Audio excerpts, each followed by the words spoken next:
40 जवान मरे तब भी आप जेपीसी नहीं करोगे तो आप क्या बोलना चाहते हो देश को?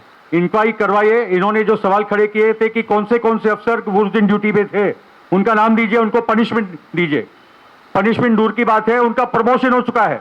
जो अफसर जिम्मेदार थे उस दिन के सुरक्षा के लिए, प्लानिंग के लिए, निगरानी के लिए, उनका प्रमोशन हो चुका है, जैसे गोवर का प्रमोशन हो चुका था। अब समझ लीजिए मैं क्या बोल रहा हूं कि ये जो राष्ट्रवाद के नाम पे जो पिछले कई सालों से जो चल रहा है, हमसे बड़ा अर्धसैनिक बल हो या सेना के जवान, हमसे बड़ा राष्ट्रभक्त कोई नहीं हो सकता, क्योंकि पूरी जिंदगी 40 साल सेना राष्ट्रीय झंडे की रक्षा करते हैं और आखिरी तय भी उसी में लिपट कर हम यात्रा करते हैं। हमसे क्या गलती हो गई कि जवानों की पेंशन आपने बंद कर दी और उसको रद्दी खाते में डाल दिया फरवरी 24 तक।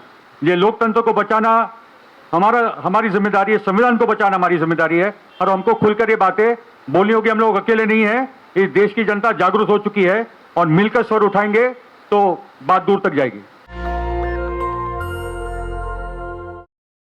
गए थे उरी और पुलवामा को लेकर, मगर सुप्रीम कोर्ट ने भी मना किया था।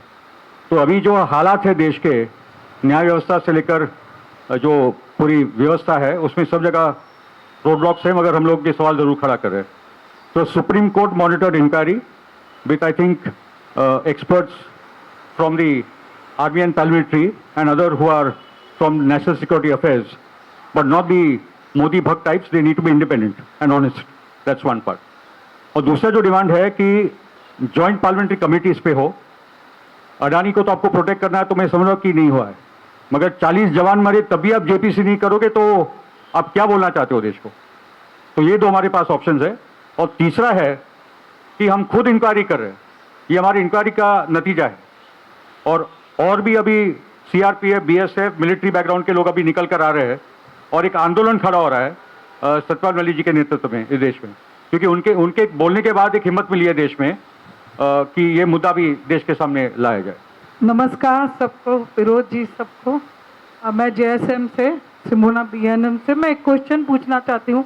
जैसे सत्यपाल मलिक जी ने और आपने बताया कि अभी खतरा है, किसी नेता के ऊपर कुछ हो सकता है या फिर वो बम ब्लास्ट कर सकते हैं मंदिर के ऊपर, तो उसके लिए क्या सोल्यूशन है? मतलब उसके लिए हम क्या कर सकते हैं? सावधान रहना चाहिए। इसमें बहुत ही गंभीर सवाल हमारी बहन ने पूछा है, और ये सत्यपाल मलिक जी और एडवोकेट प्रशांत भूषण जी 1 अगस्त के हमारे कन्वेंशन में बोल चुके थे, वो बात मैं दोहराना चाहता हूँ। अभी संजय राउत जी और उद्धव ठाकरे जी भी कुछ बातें बोल दी, वो सब मैं आपके सामने रखूंगा। एक है खतरा राम मंदिर को लेकर। 6 जनवरी 2023 को अल कायदा का जो मैगजीन है गजवाए हिंद, उसमें छपा है कि हम लोग राम मंदिर को टारगेट करेंगे।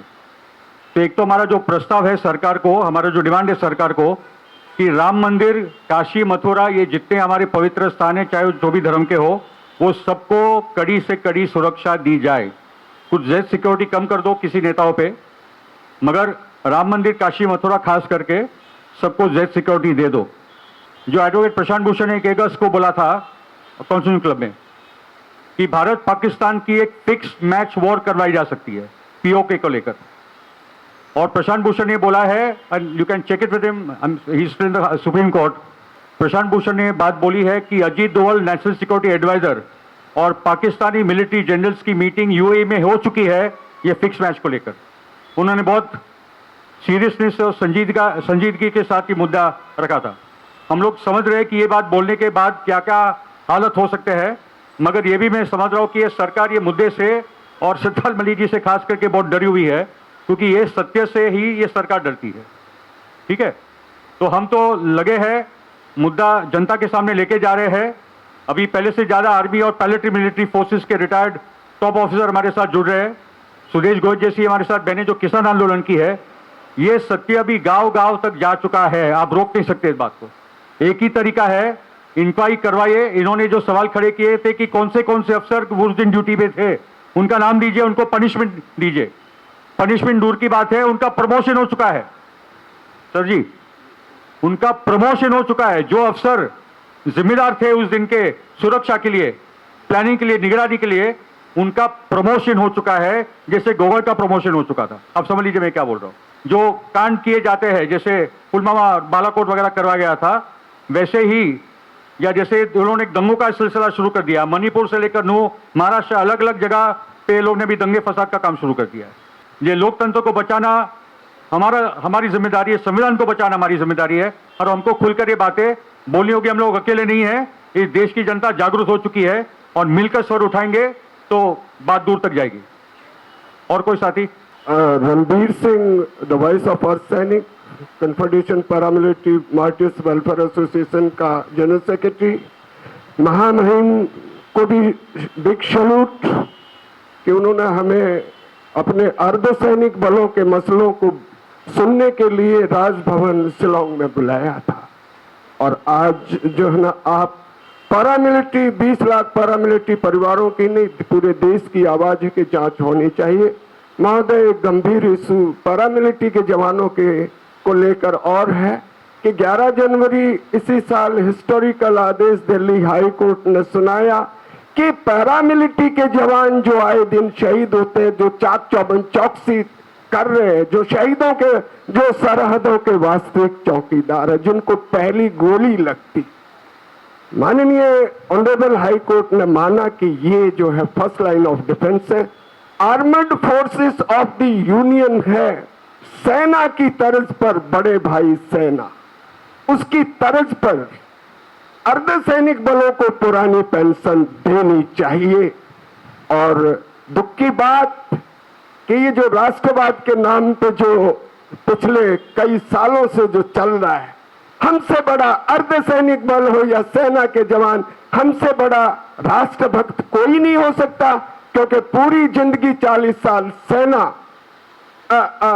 राष्ट्रीय झंडे की रक्षा करते हैं और आखिरी तय भी उसी में लिपट कर हम यात्रा करते हैं। तो साहब, सीआरपीएफ के जवानों ने देश की संसद को 13 दिसंबर 2001 को बचाया था। अगर हम न होते तो संसद नस्तानबूद हो जाती। हमसे क्या गलती हो गई कि जवानों की पेंशन आपने बंद कर दी और उसको रद्दी खाते में डाल दिया फरवरी 24 तक। एक गंभीर मुद्दा, सेना झंडा दिवस है साहब, करोड़ों रुपया आप लोग डोनेट करते हैं भारतीय फौज के लिए, तो ये अर्धसेना आधी अधूरी कहां जाए? क्या हमारे लिए अर्धसेना फ्लैग डे नहीं होना चाहिए, ताकि उसमें जो पैसा डोनेट में आए? इसमें तो गवर्नमेंट को कोई जरूरत ही नहीं है कोई एक्स्ट्रा बजट अलॉट करने की। बहुत गिले शिकवे हैं। हम राज्यपाल साहब, हमारे लिए आप पूर्व नहीं है राज्यपाल साहब, हम आपकी सोच को सलाम और सैल्यूट करते हैं। Thank you so much. National Dastak की आपसे गुजारिश है कि अगर इसको बचाना चाहते हैं तो नेशनल दस्तक को सब्सक्राइब करने के लिए रेड कलर के सब्सक्राइब बटन को दबाएं, फिर बेल आइकन की घंटी दबाएं। नेशनल दस्तक को बचाने के लिए बहुत जरूरी है कि हर खबर को शेयर करें, लाइक करें, कमेंट जरूर करें।